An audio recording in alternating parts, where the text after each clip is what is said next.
Did you know that Jesus was a rabbi, not a reverend? That Christ wasn't his last name, but the Greek way of saying Messiah? Did you know that Jesus' original Hebrew name was Yeshua, and that his mother's name was Miriam, not Mary? That his first followers were Jewish men with names like Yochanan and Yaakov and Yehuda? Did you know that the letter of James was actually the letter of Jacob, and that the letter of Jude was actually the letter of Judah? Did you know that the big controversy in the early church was not whether Jews could follow Yeshua and remain Jewish, but whether Gentiles had to become Jews to follow him? After all, he was the Jewish Messiah. And did you know that Yeshua didn't come into the world to establish a new religion called Christianity as much as he came to fulfill what was written in Moses and the prophets? How then did we end up with two totally distinct religions, Judaism and Christianity? How do we end up with two totally distinct calendars, with Judaism celebrating Passover and Christianity celebrating Easter? The death and resurrection of Jesus took place during the Passover season, which is why Paul wrote to the Corinthians saying that Messiah, our Passover lamb, has been sacrificed. Therefore, let us celebrate the feast, meaning the feast of Passover. And remember, these Corinthians were Gentile followers of Jesus. Yet in 325 AD, the Emperor Constantine wrote to bishops throughout the Roman Empire, insisting that the celebration of Passover be separated from the celebration of Easter. We ought not, therefore, to have anything in common with the Jew, he wrote, for the Savior has shown us another way. But this attitude didn't start with Constantine. Writing in around 100 AD, Ignatius of Antioch declared that it is wrong to talk about Jesus Christ and live like Jews.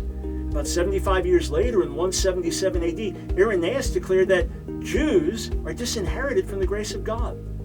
Fast forward to the Middle Ages, where Jews getting baptized into the Catholic Church were sometimes required to renounce any connection to their people, including observing the Sabbath, celebrating the Passover, or giving their children Hebrew names. In other words, they were told they could not live the way the original apostles lived. In the days of Hitler's Germany, things got so bad that Protestant theologians wrote whole books claiming that Jesus wasn't Jewish. They even produced a New Testament that removed all traces of Jewishness, including removing verses like John 4:22, where Jesus said that salvation is from the Jews. To this day, there are Christians who will give new Jewish believers in Jesus a ham sandwich as a test of their faith. Eat some pork to prove you're really saved.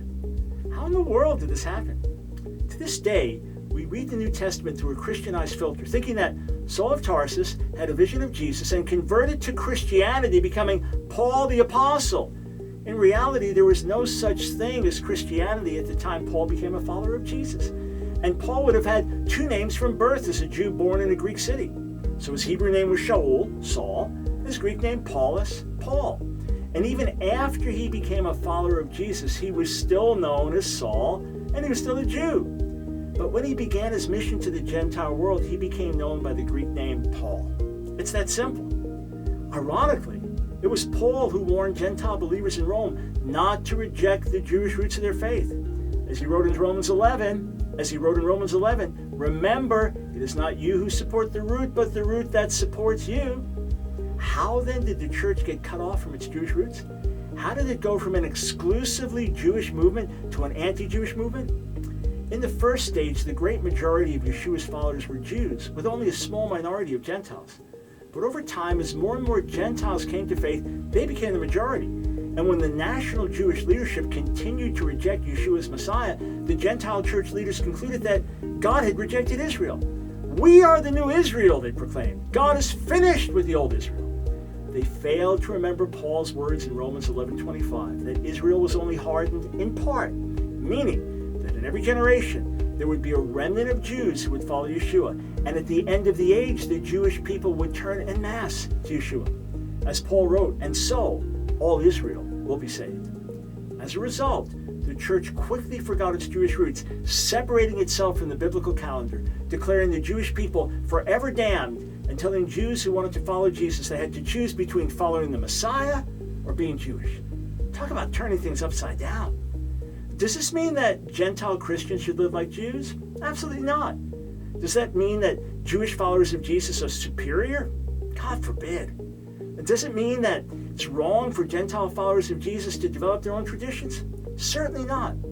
But it does mean that the church should honor its Jewish roots, that the church should recognize that God is not finished with Israel, and that the church should not require or expect Jewish believers to live like Gentiles.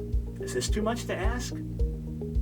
We know that none of these life-transforming messages would be possible without your help, so we encourage you to share this message with someone that you care about. Consider also helping us with a gift, and no gift is too small.